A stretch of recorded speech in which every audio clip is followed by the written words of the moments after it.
MP Raghunandan ఉన్నారు. So Raghunandan గారు, first of all congratulations for you for Maharashtra. But Jharkhand లో మీకు ఏమన్నా హోప్ ఉందా? I have not gone through the Jharkhand results, sir. మీరు కూడా ఎక్కడ సరిగా దాన్ని డిస్ప్లే చేస్తలేరు. After going through the results, I'll come back to you. Okay. So మహారాష్ట్రకి సంబంధించినంత వరకు ఇందాక చక్రపాణి గారు చర్చను ప్రారంభిస్తూ లేదా మురళి గారు ప్రారంభిస్తూ షిండే అంటేనే ద్రోహం అని చెప్పుకుంటే అట్లాంటి రీతి లోపల ఒక ప్రొజెక్షన్ జరిగింది అని చెప్పారు. కానీ అసలు మహారాష్ట్ర ప్రజలు గుర్తించిన మోసం ద్రోహం ఎక్కడ జరిగిందంటే 2019లో మాతో పాటు కలిసి ఎన్నికల కంటే ముందు పొత్తు పెట్టుకొని మాకు 100 పైచిలకు సీట్లు వచ్చి వాళ్ళకి 50 పైచిలకు సీట్లు వచ్చిన తర్వాత న్యాయంగా మాకు రావాల్సినటువంటి ముఖ్యమంత్రి పదవిని మాకు ఇవ్వకుండా తినాల్సిన కంచం లోపల మట్టి పోసి వాళ్ళ నానబెట్టినటువంటి పార్టీ, కాంగ్రెస్కి వ్యతిరేకంగా పుట్టించినటువంటి పార్టీకి అసలు సిసలు ద్రోహం అనే పదానికి అర్థం ఎవరు చేశారంటే ఉద్ధవ్ ఠాక్రే గారు చేసిండ్రు. ఆయన ఏదో హీరోలాగా చూపించి షిండే అనేతను ఒక ఆటో కార్మికుని స్థాయి నుంచి ప్రజల మన్ననలు పొంది ప్రజల కష్టాలు తెలిసి గాడికెళ్ళి మొదలుపెట్టి గిడిదాకా ఎదిగినోనేమో ద్రోహిగా చూపెడుతుంది మీడియా. అసలు ద్రోహం చేసిన ఉద్ధవ్ ఠాక్రేనేమో హీరోలాగా చూపెడతా ఉన్నారు మీరు.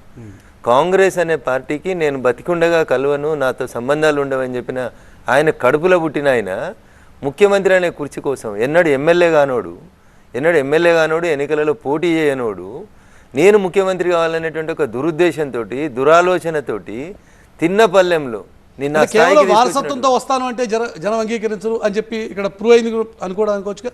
సార్, నేను తెలుగు మీడియా మిత్రులకు ఒక విజ్ఞప్తి, మీ ఇంటర్ప్రిటేషన్ మీకు ఉండనియర్రి, జనాలు ఎట్లున్నారనేది మమ్మల్ని చెప్పనియర్రి దయించి. జనం ఆలోచన ఏంటంటే ద్రోహం అనే పదానికి ఎవరన్నా మహారాష్ట్రలో ఒక పర్యాయ పదం, ఒక పేరు చెప్పాలంటే మొదట చెప్పాల్సిన పేరు ఉద్ధవ్ ఠాక్రే.